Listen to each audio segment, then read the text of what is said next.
shone upon the Place de la Trinité, which was almost deserted. Duroy drew out his watch. It was only 3 o'clock. He was half an hour too early. He laughed as he thought of the place of meeting. He entered the sacred edifice of La Trinité. The coolness within was refreshing. Here and there, an old woman kneeled at prayer, her face in her hands. Duroy looked at his watch again. It was not yet 3:15. He took a seat, regretting that he could not smoke. At the end of the church, near the choir, he could hear the measured tread of a corpulent man, whom he had noticed when he entered. Suddenly, the rustle of a gown made him start. It was she. He arose and advanced quickly. She did not offer him her hand and whispered, "I have only a few minutes. You must kneel near me so that no one will notice us." She proceeded to a side aisle after saluting the host on the high altar, took a footstool and kneeled down. Georges took one beside it, and when they were in the attitude of prayer, he said, "Thank you, I adore you. I should like to tell you constantly how I began to love you, how I was conquered the first time I saw you. Will you permit me some day to unburden my heart, to explain all to you?" She replied between her fingers, "I am mad to let you speak to me thus, mad to have come hither, mad to do as I have done, to let you believe that this adventure can have any results. Forget it, and never speak to me of it again." She paused. He replied, "I expect nothing. I hope nothing. I love you. Whatever you may do, I will repeat it so often, with so much force and ardor, that you will finally understand me and reply, 'I love you too.'"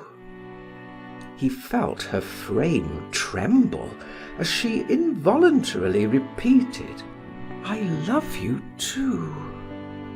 He was overcome by astonishment. "Oh my God," she continued incoherently. "Should I say that to you? I feel guilty, despicable. I, who have 2 daughters. But I cannot.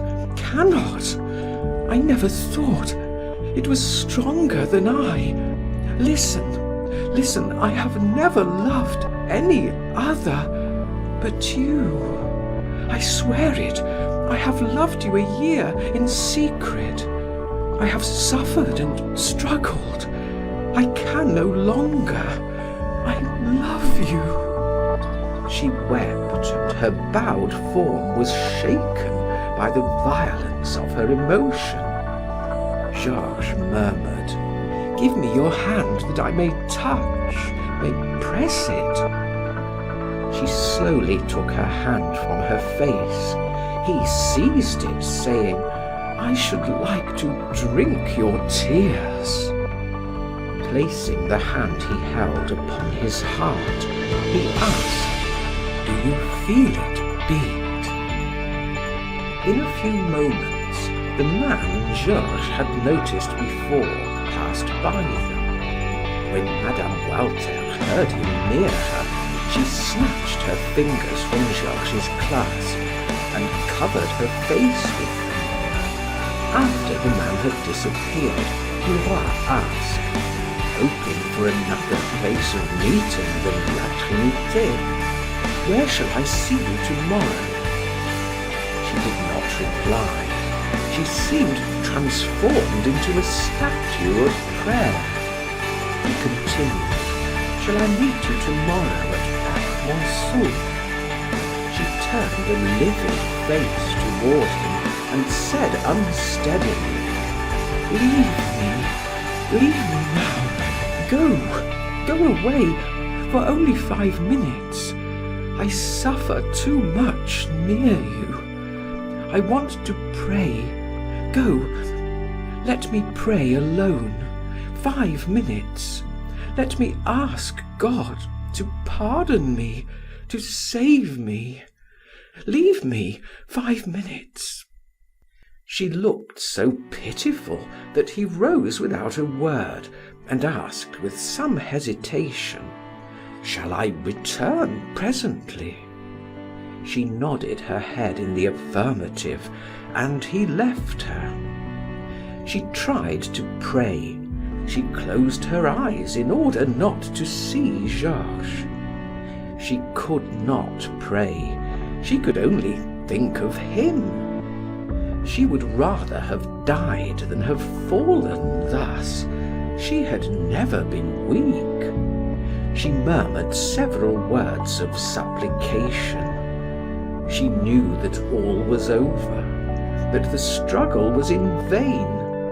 She did not, however, wish to yield, but she felt her weakness. Someone approached with a rapid step. She turned her head. It was a priest. She rose, ran toward him, and clasping her hands, she cried, "Save me! Save me!" He stopped in surprise. "What do you want, madame?" "I want you to save me. Have pity on me. If you do not help me, I am lost." He gazed at her, wondering if she were mad. "What can I do for you?" The priest was a young man, somewhat inclined to corpulence. "Receive my confession," said she, "and counsel me, sustain me, tell me what to do."